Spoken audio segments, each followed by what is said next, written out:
Hello, hello. Hello, hello, hello. How we all doing this great Friday? Shut up, music. How we all doing? How are the vibes like always? How we gonna do this Friday?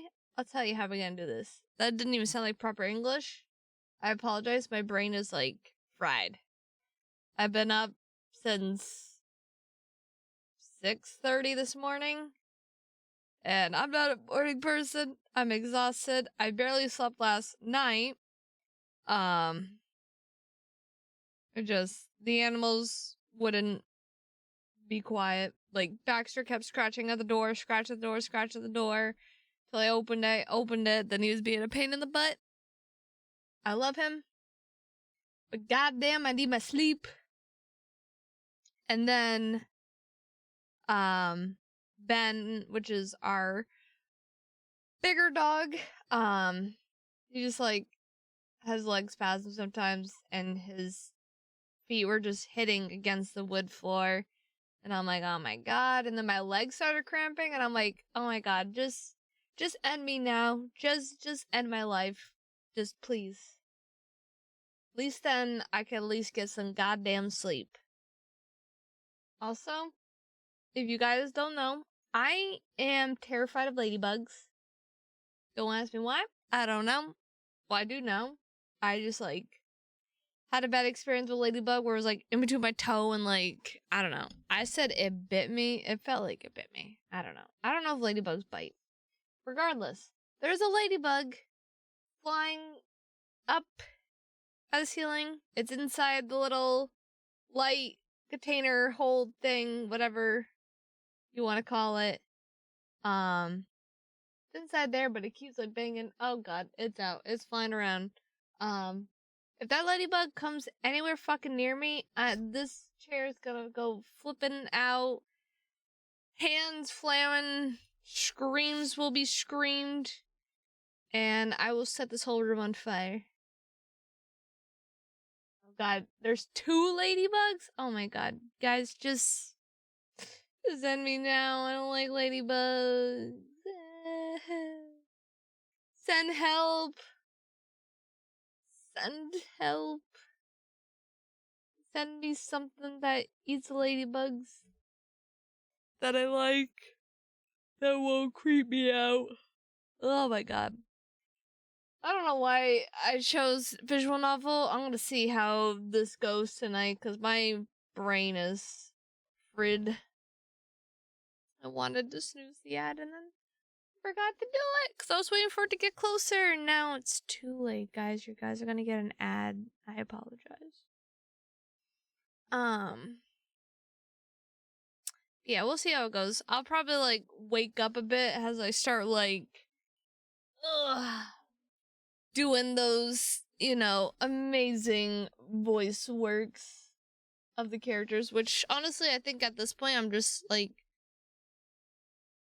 the main character at times, and then, like, the narration part, whatever, because, like, the other characters have their own, like, voice lines, and the main character sometimes talks on their own with a voice, so there's that.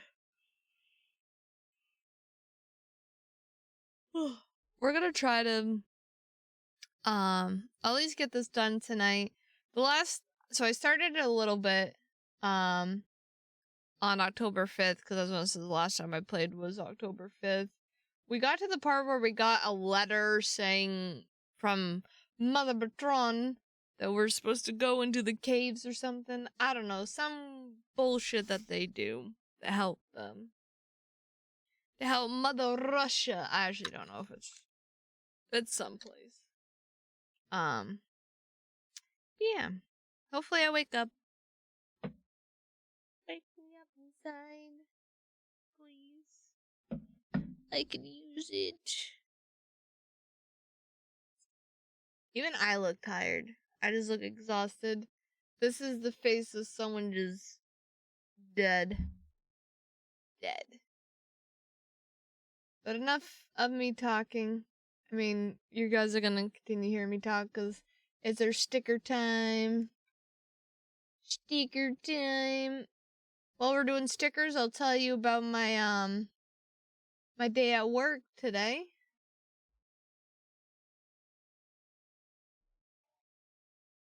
So, day at work, I was helping a member. He comes in pretty often and all that. I normally have conversations with him about, because he does, like, races sometimes on the weekend and, fixing up cars, blah, blah, blah. That's stuff that interests me a bit. So we just talk about it.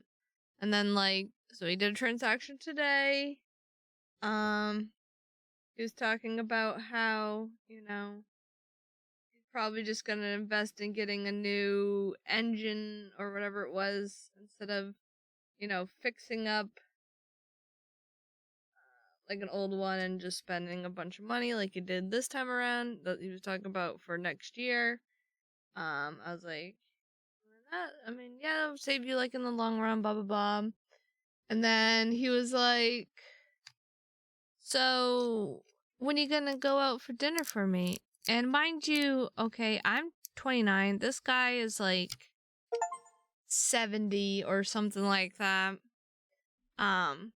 He's older than my mom. I will tell you that. And so I was like,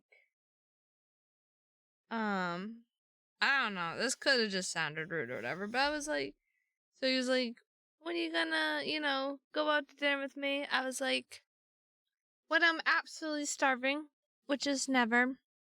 And he was like, oh, do you have a boyfriend or something? And I'm like, oh, I actually have a husband. And he's like, oh, so, oh my God, he's like, so I guess, dinner's off the plate or whatever. He's like, but that's okay. I still love you. And I'm like, at this point, I'm like embarrassed in a sense. I'm just like, oh my God, like, please kill me.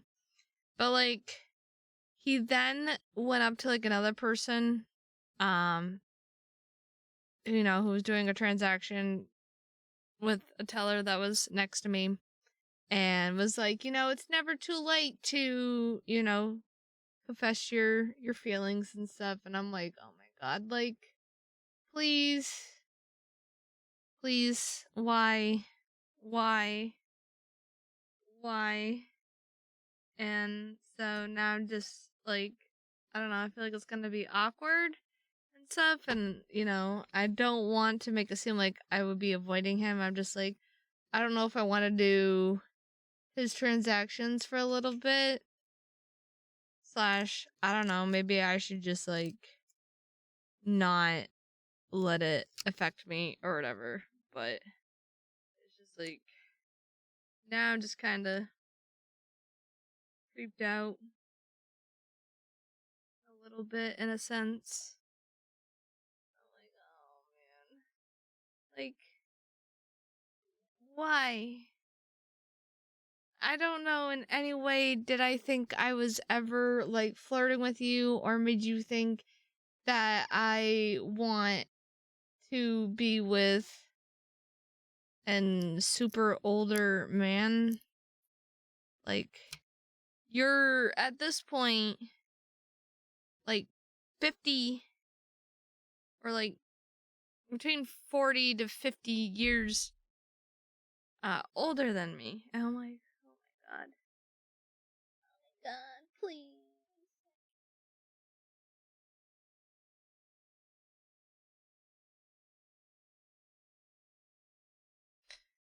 So yeah, that was my little awkward thing at work. Other than that, I mean, today was pretty alright. It was kind of busy for, not really busy. I feel like it was normal for a Friday. The day I feel like went by fast with just like, how busy it was and I had stuff to do and all that. Also, this cinnamon roll one is so cute. I love it.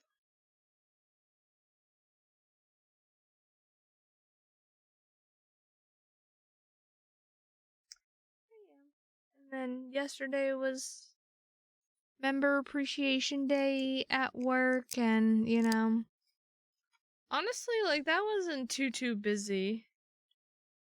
And the day kind of went by slow. We thought it was going to be a bit faster with just, like, you know, with, like, people coming in and everything for some free stuff. I don't even know if I just showed that sticker or not, or if I'm just being a high motherfucker and just putting these stickers on without even being like, hey, look at this.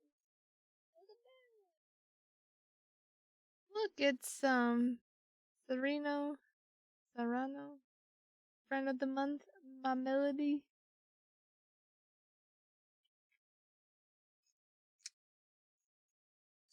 Yeah, we will get to the game. This will probably be my last sticker, and then we'll move on to games. I kind of just wanted to talk about my day to you guys. Let you know the life of Pierre, what she does outside of streaming work. That I work as a bank teller. Alright, this will actually be my last sticker. Sorry. I feel like I didn't really do much of her. I did a few of, like, everyone else, so I just want to do two of her.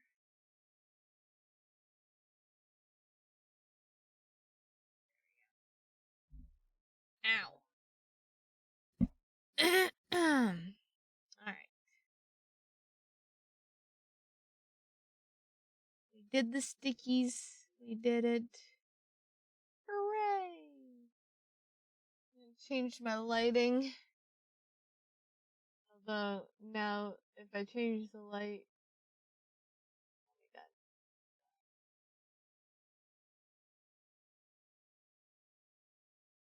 Oh god.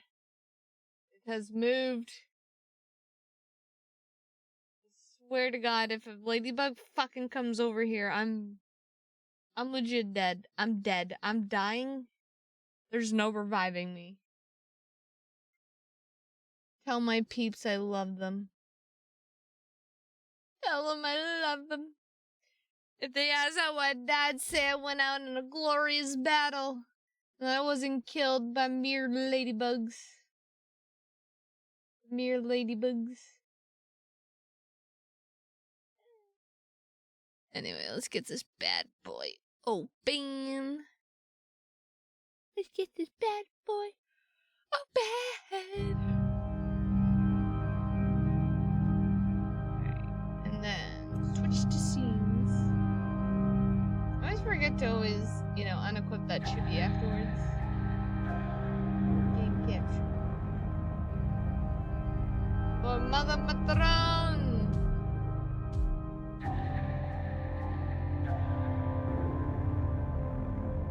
I didn't want to wear a headset. If it gets too crazy, I will, I'll put on the headset so it's not, echoing in any sense. It probably echoed a little bit, but this game contains graphic content not suitable for children or for those who are easily disturbed. Player discretion is advised.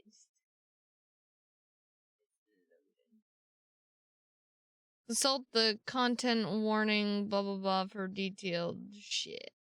Mother Matron loves you and considers your health incredibly important.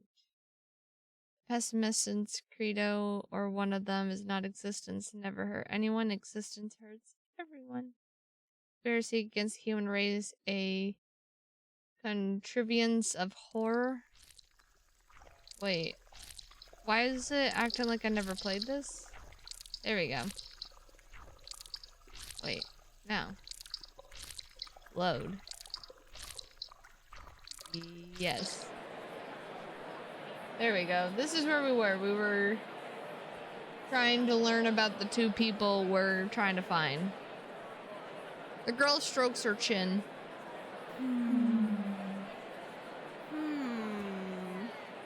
Meaty Marissa. I totally forgot about her. Okay, fine. Stop giving me those sad baby rat eyes. I'll help if I can, but no promises, okay? Okay. 18 drak up front. Thank you. Here, take your money. I'm looking for 2 boys. One is named Pucks. The other is named Rich. Don't know a lot about pucks. Rich, though. Okay, hold on.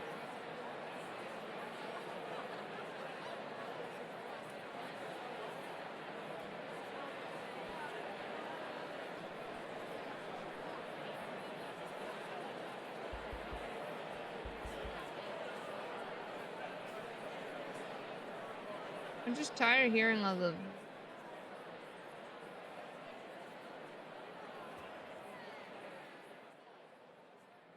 the background shit is okay. Weird.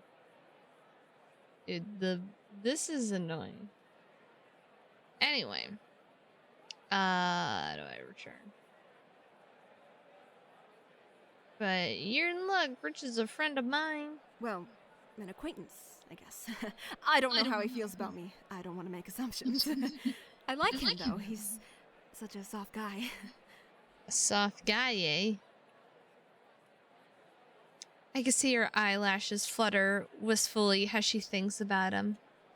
Suddenly, she remembers that she's actively being watched by another human being. No, I didn't mean like that. Like a friendly like. Understand? Anyways, he lives in one of those bunk houses near the west edge of Forgot. Careful, though. The ACs have been swarming around there lately. That's odd. The bunkhouses are right near the border between Forgot and Nobai. Aren't they encroaching on Spruce's territory? Some major shit went down there apparently near the friend shed. Before you get too excited. No, the beast in the shed didn't prove itself real.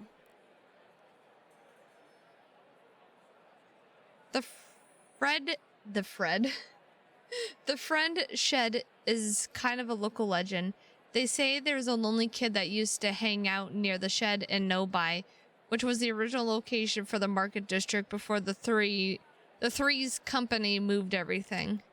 The shed was locked up tight and no one ever had been inside of it, and yet this lonely kid one day heard a voice coming from in it. Someone alive, stuck in there, that just wanted to have a friend to talk to.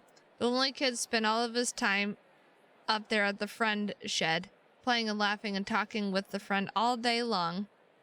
He got picked on for what appeared to others as him just talking to himself. Any attempt he made to prove that there was a voice in the shed ended in failure, with the voice remaining silent when anyone else was around. The kid didn't need to be believed, though. He had the friend he wanted. But then, apparently the shed got unlocked. The kid went inside and was never heard from again. It's worth noting that if the shed did unlock, it was locked very soon after, as it's still boarded up tight. I'm sure the kid was real. Urban legends have usually a small nugget of truth in them somewhere. However, I think what really happened to him was that a trope of the AC gang might have simply killed him for trying to rob him. While trying to rob him. They hid the body, and since the kid didn't have many friends, no one looked.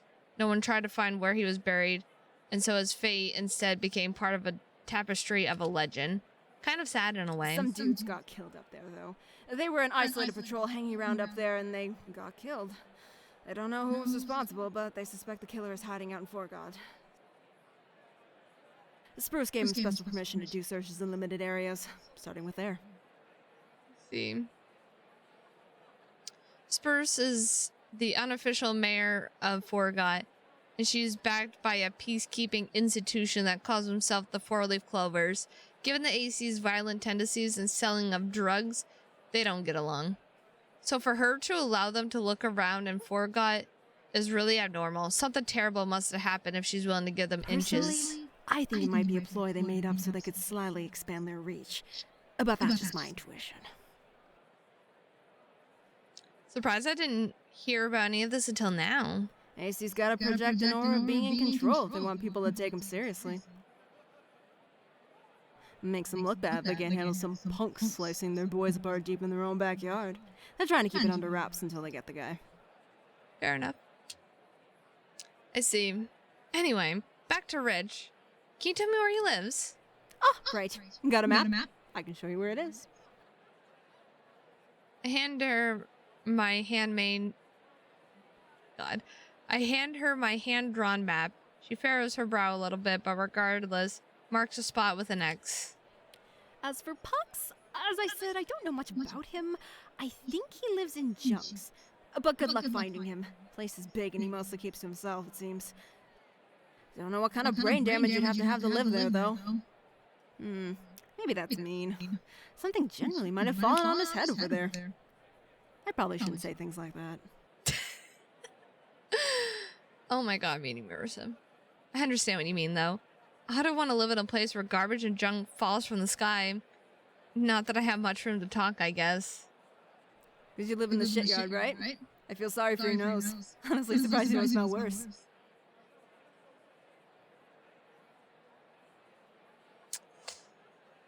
I have a smell? What? You didn't have to say all that. Anyways, I think I have what I need now. Thank you so much for your help, Marissa. No problem. No problem. It's a slog of a journey to Forgot, and following the vague directions the map provides certainly does not make it any better. I really should have a more detailed map sometime.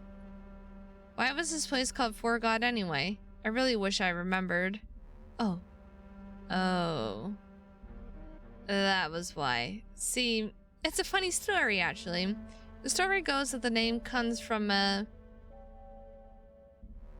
kerfuffle that happened forever ago, back when the originals were laying the foundations of the boarding. By that, I don't mean the buildings and stuff. They were found where they are. Wasn't really fit for life though, so the originals were tasked with making it livable. Eventually, once things were settled, the originals began sectioning off the boarding into districts, being named by whoever was appointed to run that particular district. Forgot, before it was named Forgot, was established by Sarin Butcher Hotchkins, who was best friends with Junk's founder, Possum Brady. Neither were people of good reputations.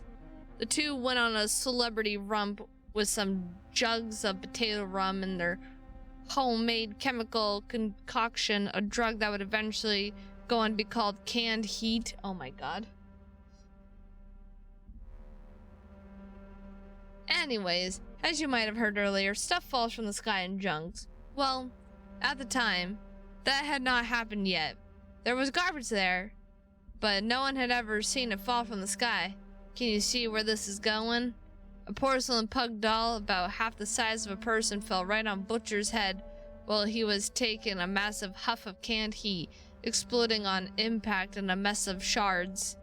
Miraculously, Butcher survived, but with permanent memory loss. And so when it came to officiate the naming of his district, he asked what he wanted to call it. I forgot. I don't really care. And so one of his subordinates got a little creative with a styling, and the name Forgot was born. Bonus fact: canned heat, when went on to become an extremely popular substance, has some blamed Butcher's survival and the drug's supposed side effect of near invincibility. The AC Gang apparently has a cornerstone on that market and charge a premium for it, though people have made up their own cheaper concoctions and attempt to approximate it. I don't recommend trying it, especially the home brewed kind. Stuff can melt your nose clean off, and moreover, it does not make you invincible. It just makes you numb to pain, or at least that's Bruce's conclusion on the matter. Sorry, sometimes I have too much fun talking about stuff I've learned. The boarding is a nice place to live exactly, but it has character to it. Its history, especially. I shouldn't waste so much time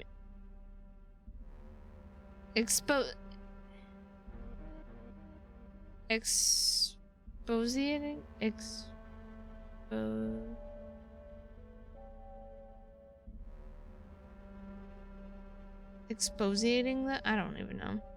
It'd be a lot of trouble if I ran into the AC gang patrol.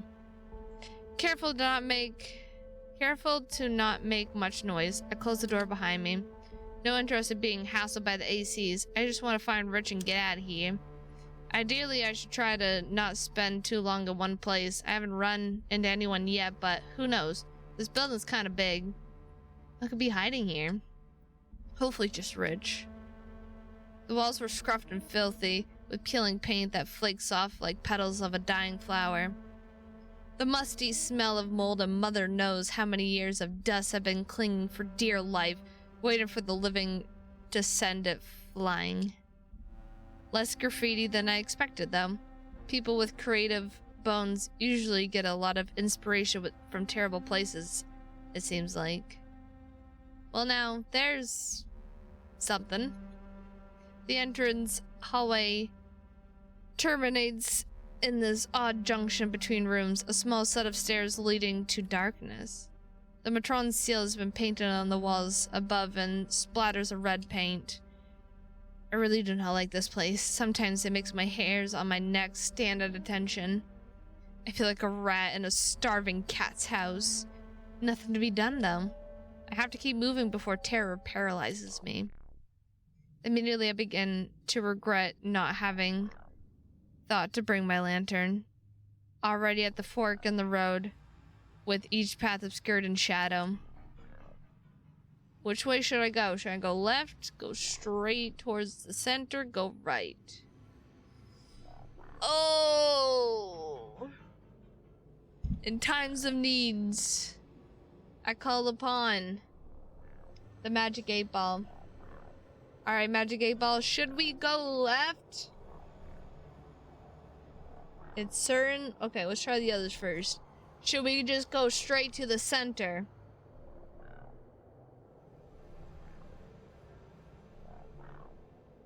Very doubtful. Okay. Should we go right?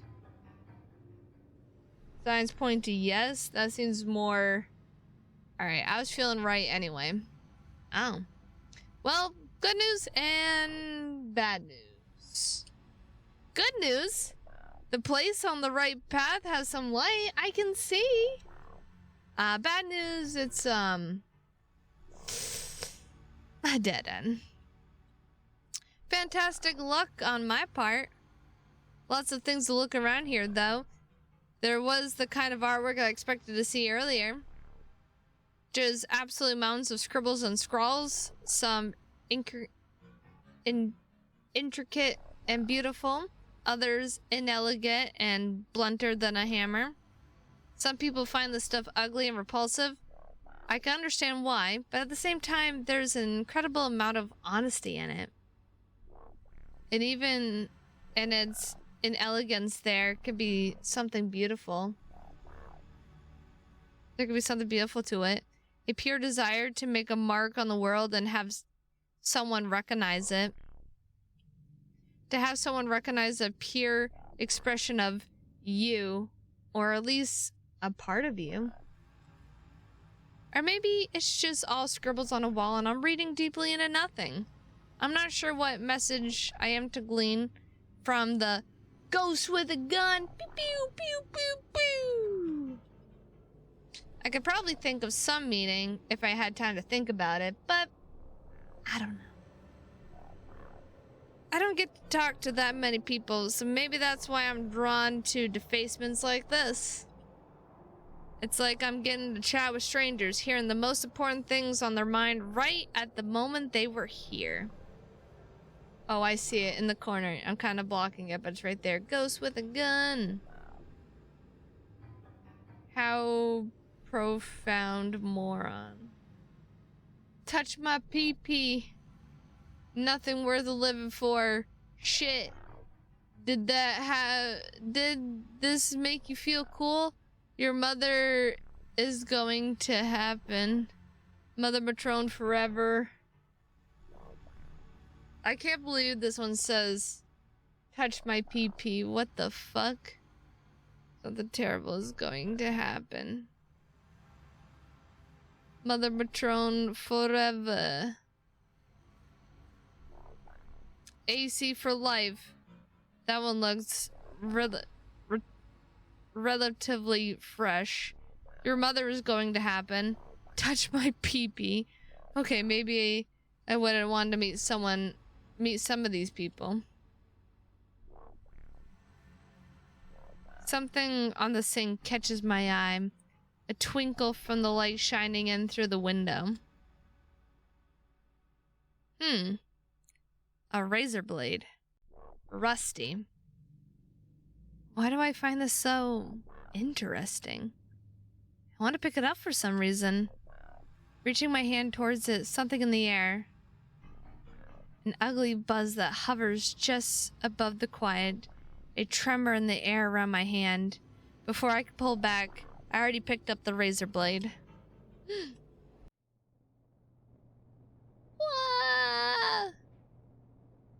A bathroom in an apartment complex on the wrong side of town. A bathroom in disrepair. A woman with dark, messy hair has some white tablets in a plastic bag.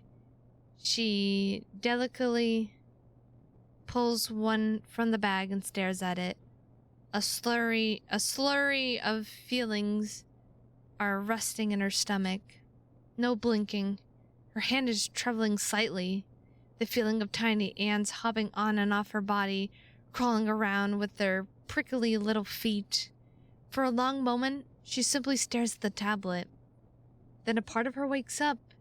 A part of her that was born years ago before a party that went down in the annals of history in her mind. A place and a time that will never come again. Not even processing her actions, the girl has taken a razor blade dulled with duct tape that she keeps in her pocket. She removes the tape on the razor.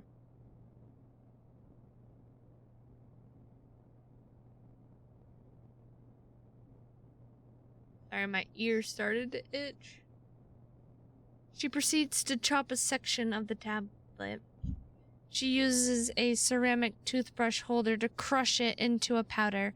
Beautiful pure snow, resting atop a bathroom countertop. Why did I highlight it? That was weird. Welcome in, Man Potion. Welcome in. Welcome in. How you doing? We're reading horror visual novels. Although you missed it, the last scene, there was graffiti on the wall that said, "Touch my pee-pee." I'm like, that's the best graffiti on the wall right there.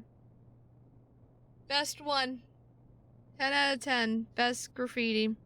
Maybe we'll see it again.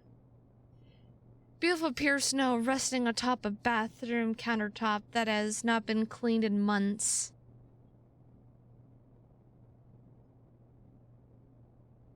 Oh, good. I'm glad the razor blade is being used to make cocaine rails and not, anything. Oh my god, I was thinking the same thing. I know what you were thinking. We're in the same wavelength here. I'm pretty sure.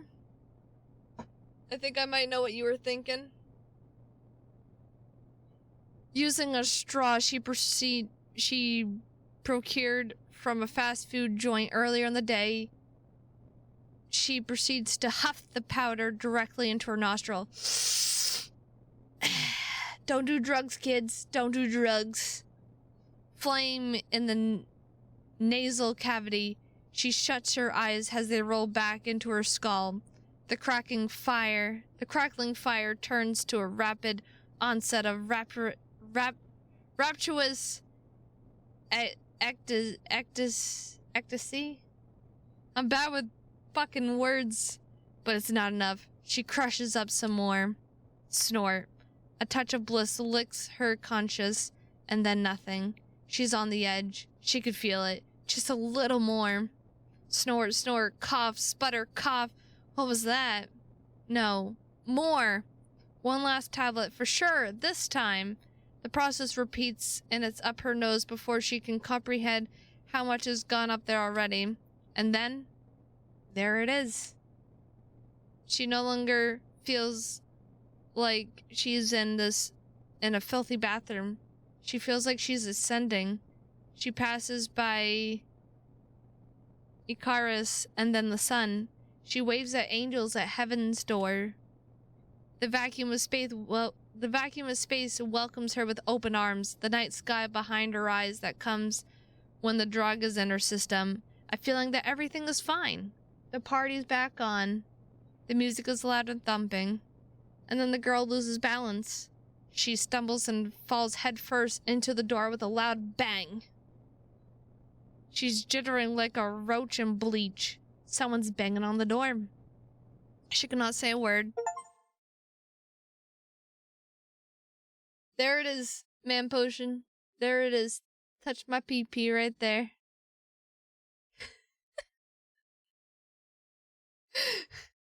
I feel so strange. My head is swimming. What just happened to me? Did I black out? Is this that thing I heard about when you're so tired you can start to dream while you're awake? I need to get a grip. I should keep moving and make my way back where I came. Alright, so before the 8-ball also mentioned to go left. It didn't say to go center, so we're gonna go left. I find myself trudging down a very dark hallway, only faintly lit by a light at the end of the... Did they make you feel cool? No. No. Only faintly lit by a light at the end of the hall, going towards the light. I was also told to, like, save a goddamn lot, and I don't do that. I walk slowly and carefully, trying to avoid any obstacles obscured by darkness, with my hands crawling on walls like spiders for guidance. I'm, touching the walls. The texture's rough beneath my fingertips, oddly comforting. As I make my way towards the light at the end, my hands reach into nothingness, which nearly causes me to panic and fall. Why is my dog howling?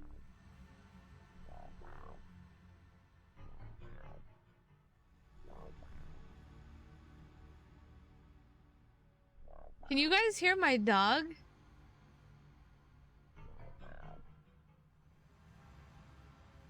Alright, I'll be back. He is freaking out and he doesn't freak out like this.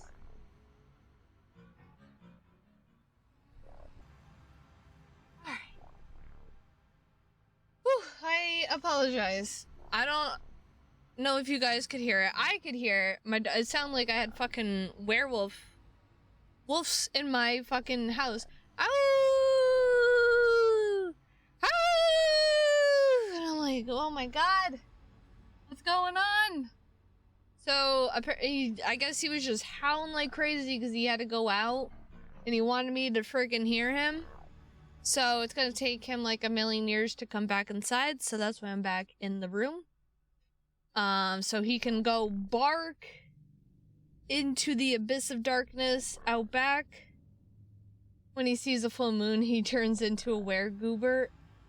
I guess so. I don't know if you guys have seen Ben. He's a big boy. Basically could just be a wolf. He's an Irish wolfhound, Bernese Mountain. But he's a big boy. But he's also getting old. And then I also have some water boiling, so I'm gonna make myself some hot cocoa. So I'm gonna read a little bit more, go make my hot cocoa, see if Ben wants to come back inside, and then continue on our journey through, I don't even know. I don't even know what's going on at the moment.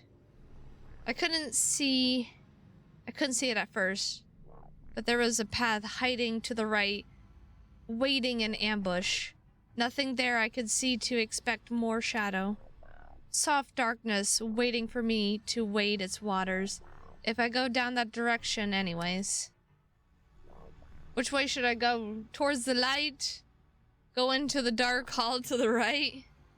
Where's my magic 8-ball? Alright, magic 8-ball. Should we go towards the light? Signs point to yes. What do you think about going down the dark hall to the right? Without a doubt. What's that supposed to mean? What's that supposed to mean? Do we go down it or not? May I rely on it? Okay, you know what? Going towards the light seems like what most people would do. They'd be like, oh yeah, go towards the light. So rather the darkness. But I'm gonna go in the darkness. I'm gonna save though, because, you know, I might die. Because I'm gonna take the path unseen. Come to the river, pick yourself a body bag. Woo! The side hall into darkness eventually leads me to an edge that's lit by a small window with a single doorway. Glimpsing out the window, I think I'm on the second floor. I'm on the second or third floor. It's a little hard to tell for sure. Wasn't I just underground or something? I didn't even go up any stairs. This building doesn't make a lot of sense to me. More artwork too. These drawings seem to be mostly done with chalk or very thin paint. Some of it seems to glow faintly in the dark. A message too. Come to the river, pick yourself a body bag. I really shouldn't stick around long, but for some reason I feel like I just want to examine this room closer.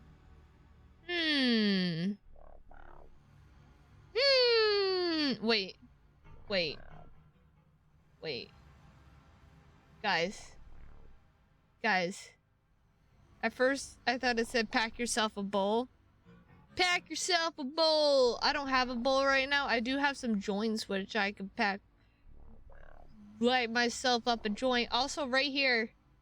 Oh, wait. I'm in dialogue. Guys, bottom right. Right above the gray text box thing in the corner. Look, it says fuck me. Do you guys see that? You see that? You see that? You see it? Anyway, what should I do? Should we examine the room or should we keep going down? I feel like we should examine the room. No, I'm feeling good vibes in this room. You know, it even says fuck me. I can't help it. I have to look around here. Something's calling me. I look around carefully, shuffling around pieces of broken glass, torn carpet, assorted trash left behind, signs of life long moved on. Alright, guys, I now have a thingy, right? You guys can see. I want like a cursor thing. You guys can actually see it. Now that I'm paying more attention, there's an odor in here. It's faint, but what glimpses of it my nostrils have are repulsive. Oh god, did we find like a dead body? Did we find a body bag? What the fuck is this? I mean, frick! Fuck! I nearly jumped out of my own skin at the sight of a desiccated skeleton of something. A rat, maybe? Who knows how long that's been there. Next to it is a note scrawled on dirty cardboard in a manic hand. I'm too curious. I've spent this long searching on nothing but a hunch. Maybe the note's what I'm looking for? Let's read. I hadn't eaten in weeks. My stomach hurts a lot. I found a dead rat, probably scurried away from the butcher. Clawed at these walls until it died hungry, itchy, scratchy. No one found it in the dark except for flies and me. The flies ate and ate and ate and fucked and ate and laid eggs all inside its guts. Dead and rotting, its eyes melted out of its head. Lots of eggs. Yummy eggs. Doting its skin like grains of rice. I feel so alone, gonna end up a big old pile of them bones. Exactly. I ate it. My tummy stopped hurting. I feel alive again. But now my stomach is going buzzy. Buzzy,